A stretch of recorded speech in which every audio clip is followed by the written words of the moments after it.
사랑의 하나님, 거룩한 주일 이른 새벽 하나님께 우리의 마음과 정성을 다해 예배하며 기도하오니 우리의 갈급한 심령에 주님의 신령한 은혜로 충만하게 채워 주시옵소서. 감사를 드리며 예수님의 이름으로 기도합니다. 아멘. 찬송가 400장입니다. 찬송가 400장입니다.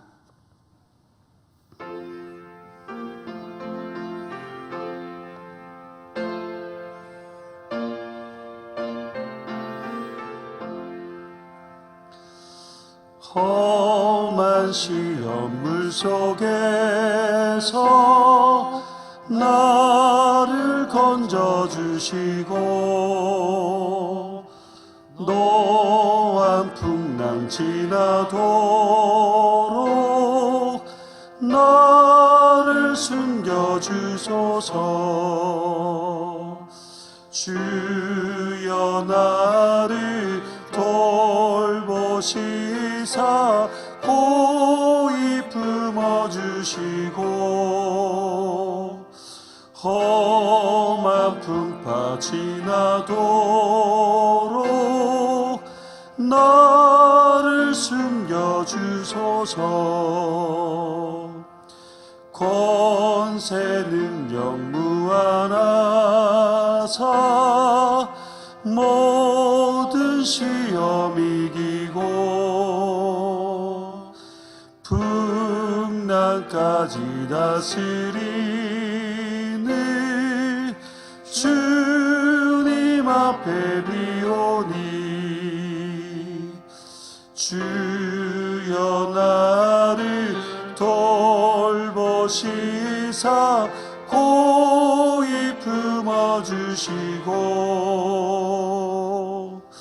험한 풍파 지나도록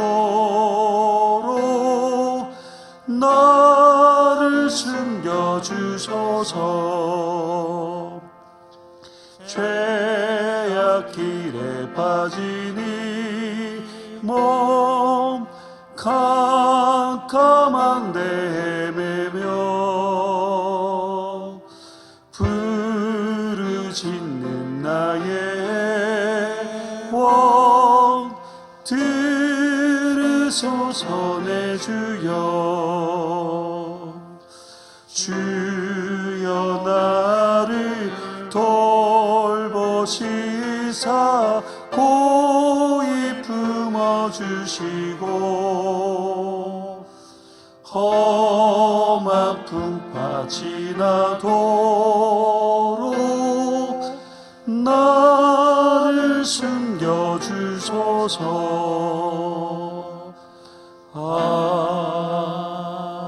아멘. 오늘 우리에게 주신 하나님 말씀은 마태복음 8장 23절에서 34절까지 말씀입니다. 마태복음 8장 23절에서 34절까지 말씀 제가 봉독해 드리겠습니다. 배에 오르심에 제자들이 따랐더니 바다에 큰 놀이 일어나 배가 물결에 덮이게 되었을 때 예수께서는 주무시는지라 그 제자들이 나와 깨우며 이르되 주여 구원하소서 우리가 죽겠나이다. 예수께서 이르시되 어찌하여 무서워하느냐 믿음이 작은 자들아 하시고 곧 일어나사 바람과 바다를 꾸짖으시니 아주 잔잔하게 되거늘 그 사람들이 놀랍게 여겨 이르되 이가 어떠한 사람이기에 바람과 바다도 순종하는가 하더라. 또 예수께서 건너편 가다라 지방에 가심에 귀신 들린 자 둘이 무덤 사이에서 나와 예수를 만나니 그들은 몹시 사나워 아무도 그 길로 지나갈 수 없을 지경이더라. 이에 그들이 소리질러 이르되 하나님의 아들이여 우리가 당신과 무슨 상관이 있나이까? 때가 이르기 전에 우리를 괴롭게 하려고 여기 오셨나이까 하더니 마침 멀리서 많은 돼지떼가 먹고 있는지라. 귀신들이 예수께 간구하여 이르되 만일 우리를 쫓아내시려면 돼지떼에 들여 보내주소서 하니 그들에게 가라 하시니 귀신들이 나와 돼지에게로 들어가는지라. 온 떼가 비탈로 내리달아 바다에 들어가서 물에서 몰살하거늘 치던 자들이 달아나 시내에 들어가 이 모든 일과 귀신 들린 자의 일을 고하니 온 시내가 예수를 만나려고 나가서 보고 그 지방에서 떠나시기를 간구하더라. 아멘.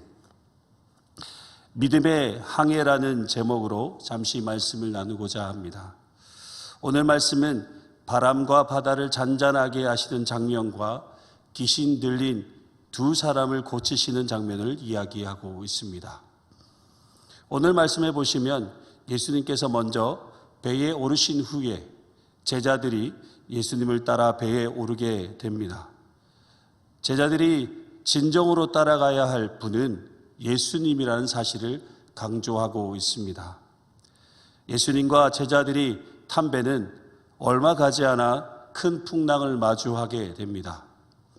갈릴리 바다에는 이런 풍랑이 종종 일어난다고 합니다. 그런데 그날 일어난 풍랑은 그 배를 덮일 만큼 큰 풍랑이 일어나게 된 것입니다. 제자들은 자신의 모든 방법을 동원해 보지만 인간의 한계를 경험하게 됩니다. 제자들은 죽음이라는 두려움과 공포에 사로잡히게 됩니다. 그런데 예수님은 태연스럽게 주무시고 계신 것입니다. 여러분, 일반적으로 생각할 때 배가 덮일 만큼 큰 풍랑 가운데 있었는데 어떻게 잠을 잘 수 있을까라는 의문을 가질 수 있습니다. 이런 상황에서 잠에서 깨어 일어나는 것이 당연한 일인데도 예수님은 주무셨다라는 것이 이해가 되지 않는 상황입니다. 한편으로 생각하면 제자들에게 너무나 심각한 절체절명의 상황이었지만 예수님에게는 이 상황은 전혀 심각하지 않는 그런 상황으로 여겨질 수도 있을 것입니다.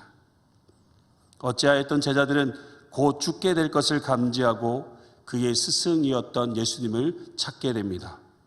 그리고 주무시고 계시는 예수님을 깨우며 예수님, 우리를 살려주십시오. 우리가 빠져 죽게 생겼습니다. 라고 말을 하게 됩니다.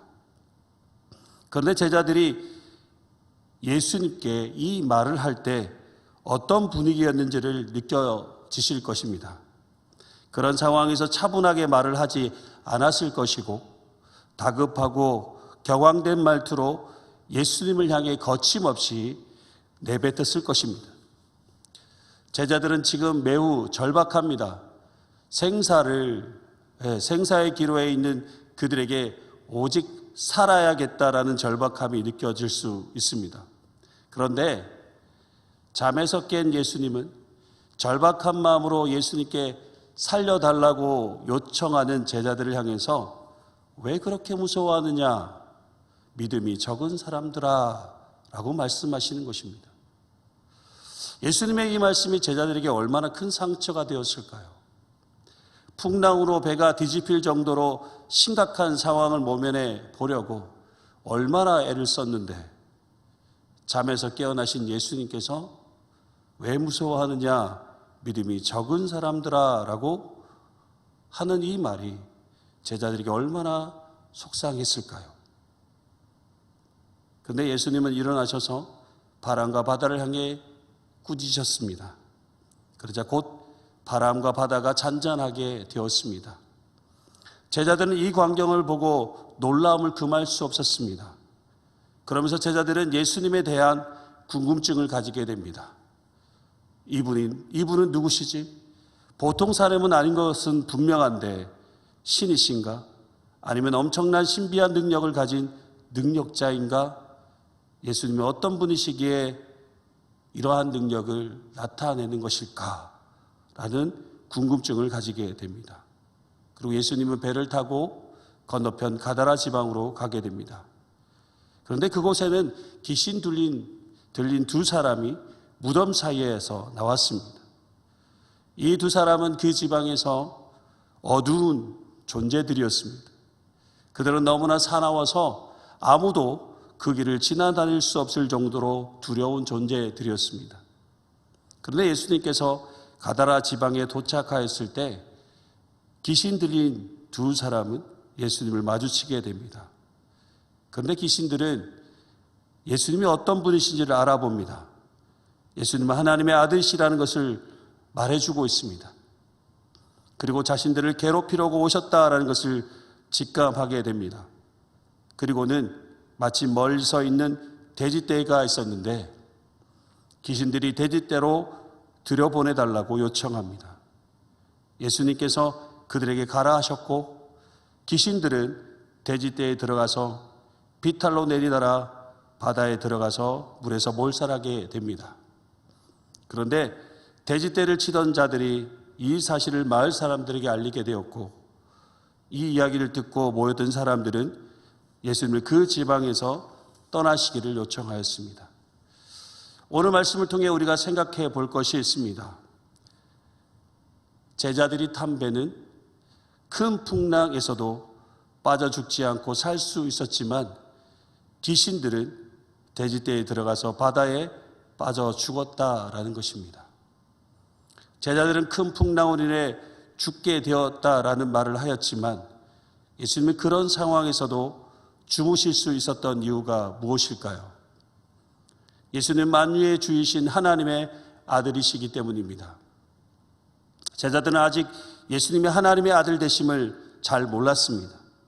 그래서 배에서 주무시는 예수님을 이해할 수 없었고 죽게 되었으니 살려달라고 요청하였던 것입니다. 제자들이 이 일로 인해 듣게 되었던 말이 무엇입니까?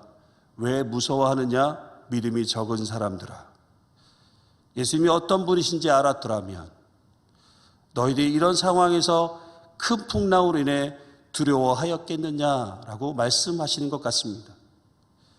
만유의 주이신 예수님과 함께 있음에도 불구하고 주변 환경을 보고 두려워하는 자는 믿음이 적은 자입니다. 예수님이 어떤 분이신지를 제대로 알고 예수님에 대한 믿음이 있다면 우리에게 어떤 절체절명의 위기가 닥쳐와도 우리는 믿음으로 이겨낼 것입니다. 주님께서 반드시 우리를 구원하여 주실 것입니다. 왜냐하면 그분은 만유의 주이신 하나님의 아들이시기 때문입니다. 그러나 마귀와 악한 영들은 우리를 두려움에 사로잡히게 하여 죽음의 바다라는 곳에 빠뜨려 죽게 할 것입니다. 하지만 예수님께서 우리와 함께 한다면 어떠한 풍랑에서도 안전하며 잔잔한 바다와 같을 것입니다. 우리에게 필요한 것은 내 인생의 배에 예수님께서 함께 타고 계시며 아무리 주무시고 계셔도 그분으로 인하여 우리의 인생의 항해 가운데 안전하게 순항할 것이라는 믿음이 필요한 것입니다. 사랑하는 여러분, 주변에서 내게 일어나는 큰 풍랑과 같은 환경을 보고 두려워하지 마십시오. 오히려 여전히 우리와 함께 하시는 만유의 주이신 하나님의 아들 예수님께서 우리와 함께 하심을 믿고 믿음으로 승리하시는 여러분의 믿음의 항해가 되시길 주님의 이름으로 축원합니다. 아멘. 기도드리겠습니다. 사랑의 하나님, 우리는 때론 우리 주변에 일어나는 환경 때문에 예수님이 우리와 함께 계신다는 사실을 잊어버리고 살 때가 있습니다. 예수님께서 하나님의 아들이시라는 사실을 머리로는 알고 있지만 예수님을 믿음으로 온전히 의지하며 살지 못했음을 고백합니다.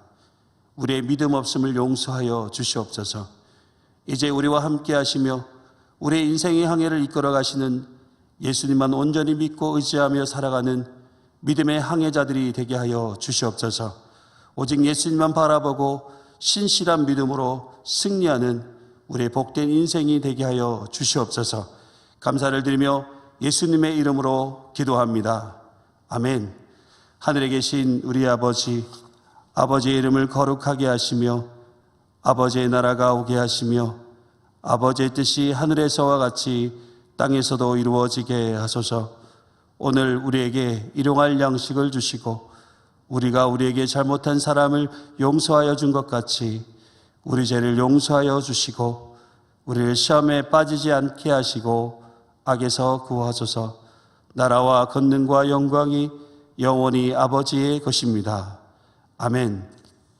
오늘도 기도하실 때에 공동의 기도 제목인 코로나를 위해 집중적으로 기도해 주시고 세계 선교와 또 예천 지역과 또 질병 중에 있는 환우들과 어려움 중에 있는 우리 교우들을 위해서 중보 기도해 주십시오.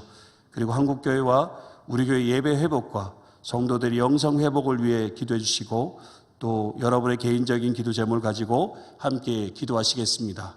기도하시겠습니다.